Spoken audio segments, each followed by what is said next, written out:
2020. We're now going to move to a more focused subject of cars. I'm going to hear from Hirra. Hirra has recently begun a new role as head of Carfree Cities at the climate charity Possible. She is also trustee of WEN, Women's Environmental Network, and is passionate about designing sustainable futures that centre on social justice, human rights and community cohesion. So Hirra, over to you to talk to us about car culture and car advertising. Thank you very much, Robbie. Just started sharing. I think everyone can see that. There we go.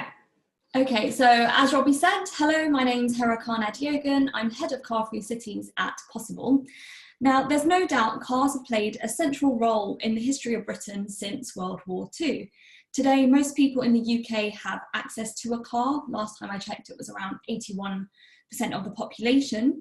But moving beyond the functional ease of being able to go pretty much anywhere at any time, cars have come to symbolise powerful human longings for privacy, autonomy, speed, and freedom.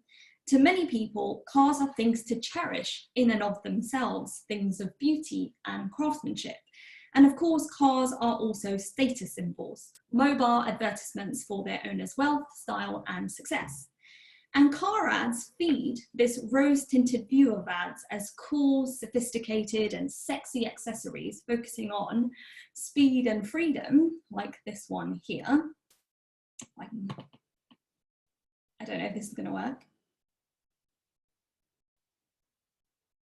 Okay, that's not working. But anyway, speed and freedom, this idea that the ability to escape the rat run and go out into, you know, like on a desert safari, as well as the idea that this four-wheeled metal box is a head-turning extension of your personality. But as we know, the reality of most people's driving commute is drearily different. And at this stage, I'd be remiss to not mention how successive government ministers have strong relationships with the likes of BP and Shell. And these relationships have policy implications that keep us firmly locked into our cars.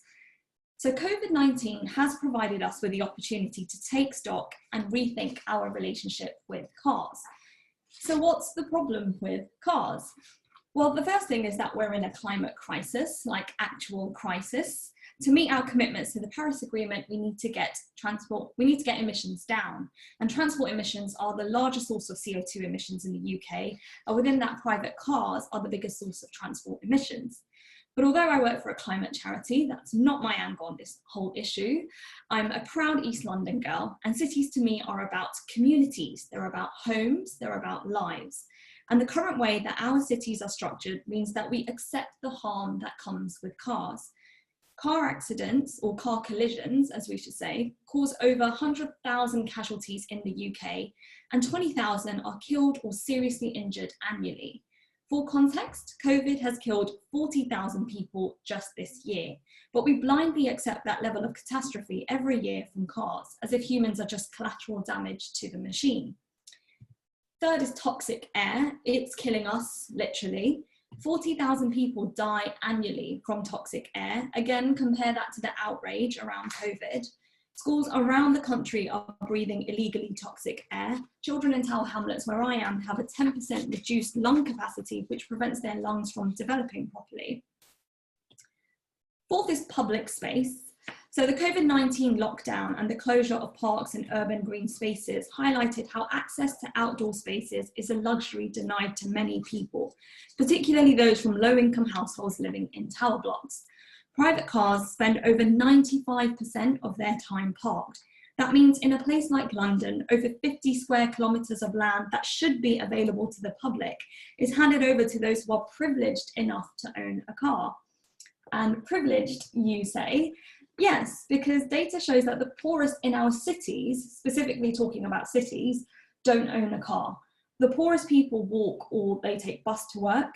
The most deprived areas in our cities have the lowest car ownership rates. Almost half of low-income households have no access to a car. This means that actually we're dying because wealthier people are driving cars into areas and they're not even starting or stopping their journeys there, but people in more deprived areas are suffering the consequences. This is taking London as an example, and it's showcasing 10 of the most deprived London boroughs, and there is a trend that the most deprived boroughs have much lower car ownership rates. And finally, there's the issue that many of our cities were just not designed to accommodate the vast number of vehicles they now endure. Congested roads, absolute deadlock. The average speed of a car in London is 7 miles per hour. And drivers waste 8 minutes of each car trip driving around looking for somewhere to park. It's just not a pleasant driving experience anyway. So what can we do about it? And Possible doesn't like to tackle an issue unless we have solutions. So the Carfree City campaign wants to engage the public to advance medium-term visions of our cities where car dependency is a thing of the past. We want to co-design and deliver real-world, bottom-up, practical solutions that reduce motor traffic dominance in the short term. We're working in London, Bristol and Bath, Birmingham and Leeds and York to help local communities to reimagine their own neighbourhoods car-free. We'll be working with a variety of partners and local community groups to identify strategic sites for parklets, carry out air quality monitoring and citizen science surveys using monitors installed in volunteers' homes and businesses, identify strategic locations for modal filters in residential neighbourhoods, create a toolkit for registering petrol stations as assets of community value, co-create mobility calculators, lobby local authorities and raise policy support for the urban car reduction. I mean, the highest ambitions of our government at almost all levels is achieving marginal long-term reductions in car use, which doesn't go far enough. And finally, share and seek learnings from across the globe. There are examples of European cities that have made radical strides away from car use, and our cities need to be looking towards these exemplars to learn from their wins and their mistakes. So I'm sure someone will shoot me dead if I now didn't mention at this point our current Name Our Lanes campaign, which kicked off in London.